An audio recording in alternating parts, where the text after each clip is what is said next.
Hello friends, আমি আজকে এসেছি তোমাদের সাথে কিছু কথা বলবো, আমার কিছু কথা চ্যানেলে। তো বন্ধুরা, আমি আগের ভিডিওতে বলেছিলাম যে আমার ভাইয়ের বউ আমার মার নামেও কেস দিয়েছিল। তো ওটা নারী সমিতিতে 2013-তে ও আমার ভাইয়ের বউ মনীষা দাস ও কোবরা খামার স্কুলে চাকরি করেন, কেরানি পোস্টে। তো উনি মার নামেও কেস দিয়েছে। তো এখন তো মা মারা গেছে। তো আমার ভাইয়ের বউ বলে আমি রোজ নাকি মাকে মারতাম। তো আমি মাকে মারতাম। এক বাড়িতে আমি থাকি, মা আমি আমার মেয়ে আলাদা একটা ঘরে। তো আমি আমার মাকে রোজ মেরেছি, কিন্তু পুলিশের কাছে কোনো রেকর্ড নেই আমি আমার মাকে রোজ মারি।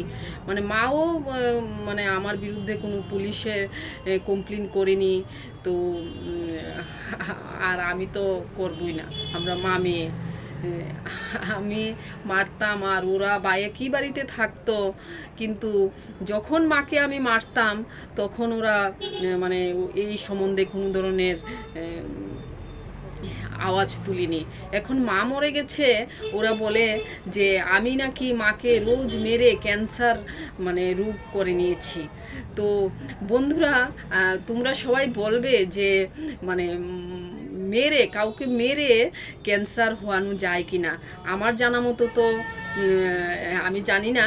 তবে আমার বাড়ির মধ্যে ফ্যামিলির মধ্যে সবচেয়ে কম শিক্ষিত আমি জাস্ট মাধ্যমিক পাস।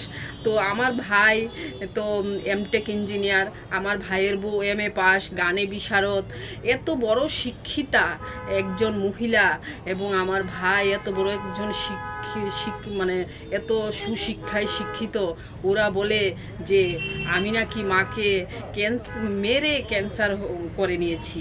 তো মা তো কোনোদিন পুলিশের কাছে এই কমপ্লেন করেনি, এই কোনো রেকর্ড নেই। কিন্তু আমার ভাই আর ভাইয়ের বউ এরকম বলে। বন্ধুরা, আপনাদের যদি জানা থাকে যে কিভাবে মেরে ক্যান্সার হওয়ানো যায়, আপনারা আমাকে কমেন্টসে বলবেন। তো 2013-তে আমার ভাইয়ের বউ আমার মার নামে, আমার নামে, সবার নামে কেস দিয়েছে। ওকে নাকি আমরা খুব অত্যাচার করি। অ্যাকচুয়ালি আমার মাও চাকরি করতো, কিন্তু আমার মা আমি মানে রান্না করে ওই মহিলাকে আমরা খাওয়াতাম। আমার ভাইয়ের বউ কিছুই করতে পারতো না, এত মানে নাজুক ছিলেন। কিন্তু আমাদের আলাদা হয়ে যাওয়ার পর, নারী সমিতির কেস দেওয়ার পর, নারী সমিতি আমাদেরকে আমাকে আর আমার মেয়েকে আলাদা করে দিয়েছে। কারণ আমার মা নারী সমিতিতে গিয়ে বলেছিল যে আমি রান্না করে খাওয়াতে পারবো না, আমিও চাকরি করি। তো অনেক ধরনের কথা। তো বন্ধুরা, আমি কেসের ইয়াটা কাগজটাও আমার কাছে আছে। তো ওরা যে আমার ভাইয়ের বউ কেস দিয়েছিল মাকে, যে মা ওকে নাকি অত্যাচার করে। তো মা থাকতে মার নামে কেস দিয়েছে, মা অত্যাচার করে। কিন্তু এখন মা মারা যাওয়ার পর আবার মানুষকে বলে মাকে কি সেবা করেছে, এমন ভালো বউ নেই।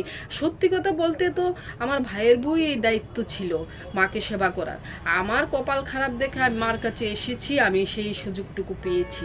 তবে আমার কোনো ধরনের আফসোস নেই, আমি মার জন্য করতে পেরে আমি নিজেকে ধন্য মনে করি। কারণ মা আমাকে সারা জীবন, আমি স্বামীর বাড়িতে কয়দিন ছিলাম, সারা জীবন মার পাশে ছিলাম। এতটুকু যে করতে পেরেছি, আমি তো আর মাকে টাকা পয়সা দিয়ে কিছুই করতে পারিনি, কিন্তু আমি দেহ দিয়ে, আমার পরিশ্রম দিয়ে যেতটুকু করতে পেরেছি, আমি নিজেকে অনেক মানে ধন্য মনে করি। কারণ মার ঋণ তো কোনো দিন আমি শোধ করতে পারবো না। যেতটুকুই পেরেছি এতটুকুই মানে আমার কাছে অনেক। তো বন্ধুরা, আমি এই যে কেস দিয়েছে 2013-তে আমার ভাইয়ের বউ, আমার আপনাদের একটা প্রশ্ন, আমার ভাইয়ের বউ যে আমার মার বিরুদ্ধে কেস দিয়েছে, এটাতে কি আমার ভাইয়ের অনুমতি ছিল না? আমার ভাই কত ভালো ছেলে যে মার বিরুদ্ধে ওর মিসেস মনীষা দাস কেস দিয়েছে, আমার ভাই কিছু বলেনি। নিশ্চয়ই আমার ভাইয়েরও সেই মানে এখানে ছিল, রাজামন্দি ছিল। তো আমি এইটা নারী সমিতির ওই কেসের অ্যাপ্লিকেশনটা ওদের, তো আমি নেক্সট ভিডিওতে এটা পরে আপনাদের শোনাবো এবং ডেসক্রিপশন বক্সে এটা পাঠিয়ে দেব, আপনারা সবাই পড়বেন। তো বন্ধুরা, আজকে ভিডিও বড় হয়ে যাচ্ছে, আজকে এতটুকুই বললাম। নেক্সট ভিডিওতে আরও অনেক কিছু বলবো, অনেক কথা আছে আপনাদের বড়, মানে আমার জীবনের সব কথা বললে মানে শেষই হবে না। আমার প্রত্যেক দিন একটা চ্যালেঞ্জ হয়ে দাঁড়ায়। আমি এত ভালো মানুষদের মধ্যে বসবাস করি, মানে ভগবান কাউকে মানে এই কপাল না দেখ যে বিয়ের পরে বাপের বাড়িতে এসে থাকতে হয়। আমি সবাইকে বলবো এরকম আমার মতো ভুল আর করবে না।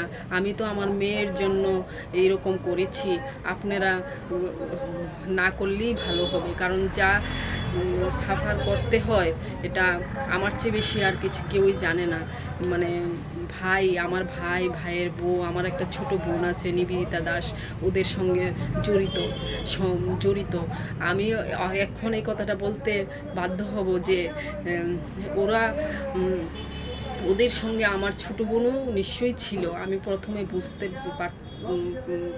পারিনি, কিন্তু এখন আমি বুঝতে পেরেছি, কারণ আমার পেনশনটা না হওয়ার পেছনে নিবেদিতা দাস, আমার ছোট বোন এবং প্রাণবন্ধু দাস এদের সহযোগ ছিল। এরা রিভিনিউ ফাইল করেছিল দুজনে সই করে ফর্মে, এগুলিও আমার কাছে আছে। কিন্তু আমার ছোট বোন বলে এতে ওর কোনো হাত নেই, কিন্তু প্রমাণ তো বলে যে নিবেদিতা দাসেরও হাত আছে। তবে হ্যাঁ, আমি ভগবানের কাছে এখনও তাদের জন্য মঙ্গল কামনা করি, ওরা যেন ভালো থাকে। বাই বন্ধুরা, আজকে এতটুকুই। তো বন্ধুরা, ভালো যদি লাগে এটা সবাইকে শেয়ার করবে। আমি আরও অনেক কথা বলবো, আমি এসেছি চ্যানেলে তোমাদের সব কিছু বলার জন্যেই। তো বন্ধুরা, আজকে মতো এতটুকুই, বাই।